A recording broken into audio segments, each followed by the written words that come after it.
Museum ini berisi koleksi kereta api di Indonesia sewaktu zaman Belanda.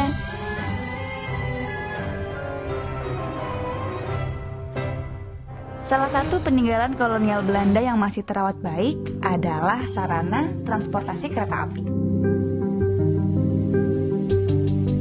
Sisa kejayaan perkereta-apian kolonial Belanda dapat dilihat di Museum Kereta Api Ambarawa di Provinsi Jawa Tengah, sekitar 35 km dari Semarang.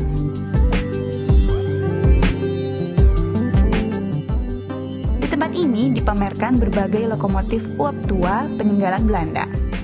Setiap lokomotif dilengkapi nomor seri, tahun pembuatan, dan negara pembuatnya.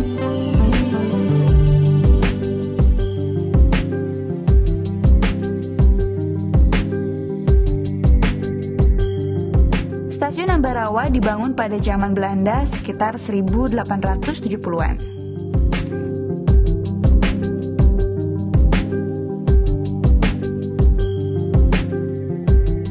Dari stasiun ini, terbentang jalur rel kereta api ke selatan, Stasiun Bedono, dan ke arah utara, Stasiun Tuntang yang berjarak 6,5 km.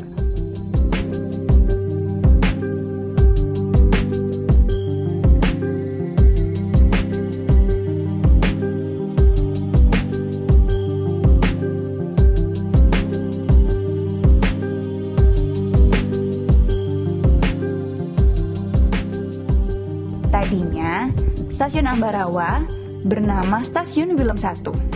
Hal tersebut sesuai dengan keinginan Raja Willem I, penguasa Belanda masa itu, untuk membangun stasiun kereta api guna memudahkan pengangkutan serdadu Belanda.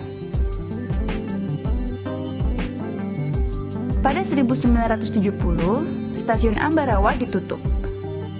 6 tahun kemudian, Gubernur Provinsi Jawa Tengah, Suparjo Rustam, menjadikan Stasiun Ambarawa sebagai Museum Kereta Api.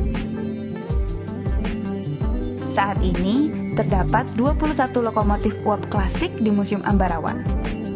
Lokomotif paling tua buatan Jerman, sekitar tahun 1891. Sementara yang paling muda, buatan Swiss, tahun 1928.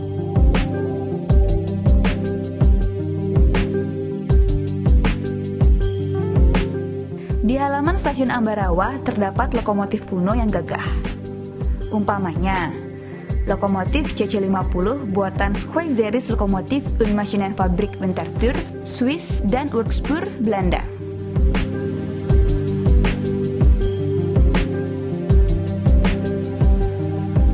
CC50 dijuluki Ratu Pegunungan alias Berkoningin dalam bahasa Belanda. Gelar itu diperoleh lantaran lokomotif produksi 1927 ini mampu melewati jalur pegunungan dengan tikungan tajam.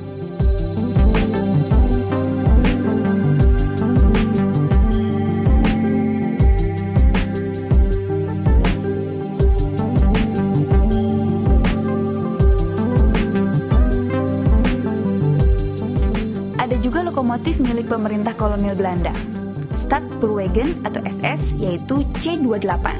Loko buatan Hensel Jerman, C28 tercatat sebagai loko tercepat di dunia untuk ukuran rel sempit pada era 1920-an.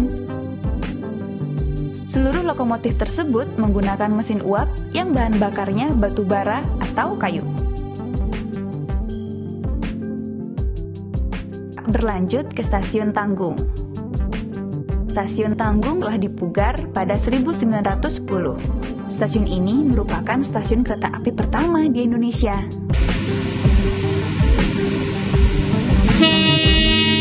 Sekitar 10 km dari Stasiun Tanggung, kemegahan bangunan stasiun Kedung Jati akan segera terpampang.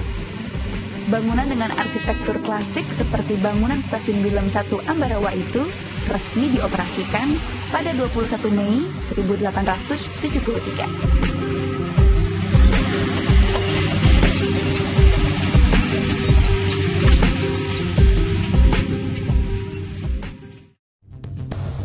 Sejarah perkeretaapian di Indonesia tak terlepas dari masa penjajahan Belanda.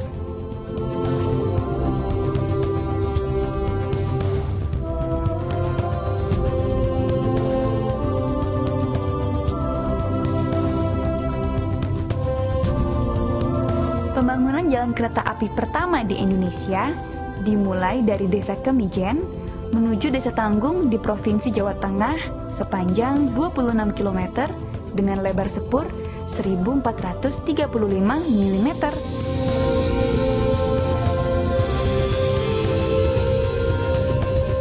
Peresmian dilakukan Gubernur Jenderal Hindia Belanda, Mr. Lach Baron Sluit, pada 17 Juni 1864. Lintasan kereta api ini mulai dioperasikan pada 10 Agustus 1870. Semenjak itu, pembangunan jalan kereta api terus berkembang.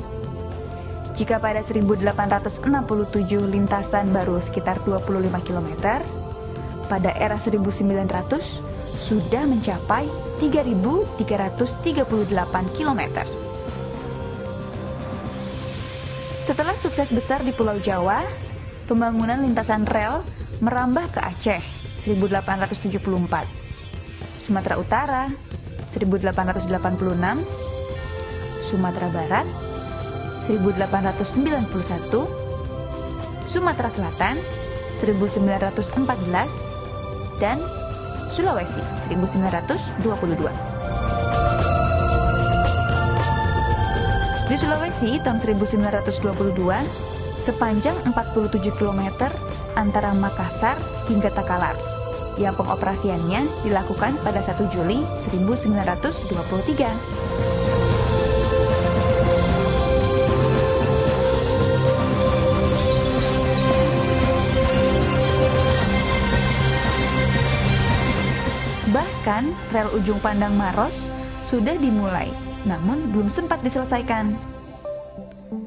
Sementara di Kalimantan juga belum sempat dibangun.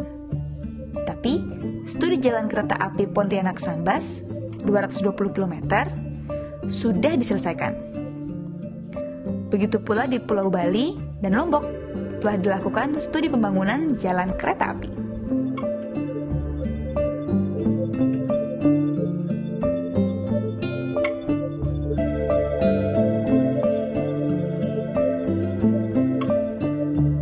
Jenis jalan rel kereta api di Indonesia dibedakan dengan lebar sepur 1067 mm, 750 mm di Aceh, dan 600 mm di beberapa lintas cabang dan tram kota.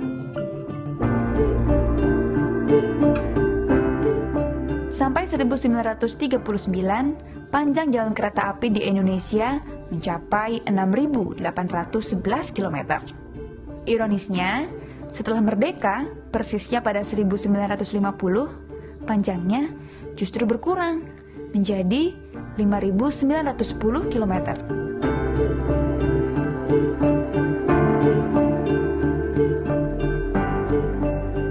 Lintasan yang berkurang itu diperkirakan hilang karena dibongkar semasa pendudukan Jepang dan diangkut ke Burma yang sekarang Myanmar untuk pembangunan jalan kereta api di sana.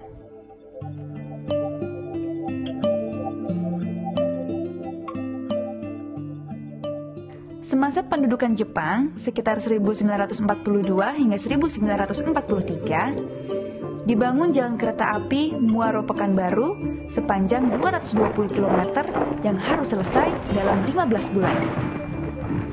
Proyek ini mempekerjakan 27.500 orang. Sekitar 25.000 orang adalah pekerja paksa atau romusha. Pekerjaannya yang berat menelan banyak korban.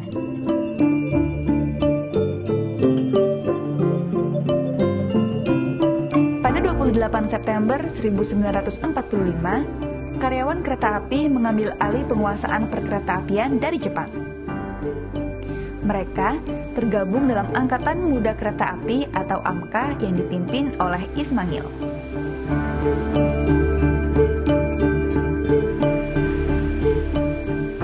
Bersamaan dengan itu, dibentuklah Jawatan Kereta Api Republik Indonesia atau DKA-RI. Peristiwa bersejarah inilah yang mendasari ditetapkannya 28 September sebagai Hari Kereta Api di Indonesia.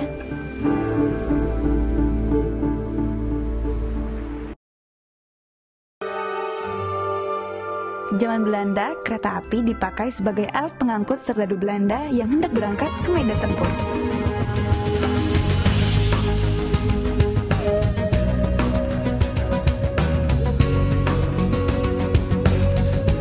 Dengan kereta api, jarak tempuh menjadi singkat. Tadinya dilakukan berminggu-minggu, bahkan berbulan-bulan dengan berjalan kaki atau naik kereta kuda. Dengan kereta api, jarak tempuh dapat dipersingkat dan dapat mengangkut pasukan dalam jumlah yang lebih besar dalam beberapa hari saja.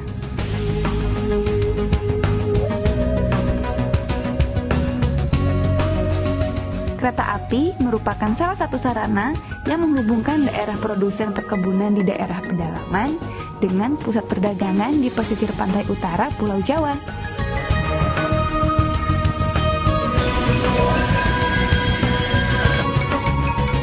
Perkembangan teknologi berdampak pula pada kereta api. Awalnya, lokomotif kereta api bermesin uap berkembang menjadi mesin diesel.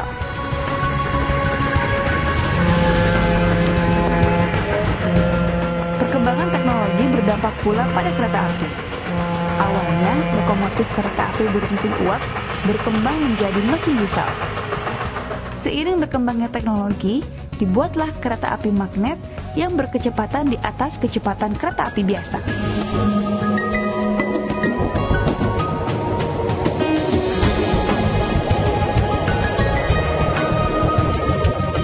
Jepang dekade 1960-an mengoperasikan kereta api Super Express Shinkansen. Kemudian, Prancis mengoperasikan kereta api serupa dengan nama TGV.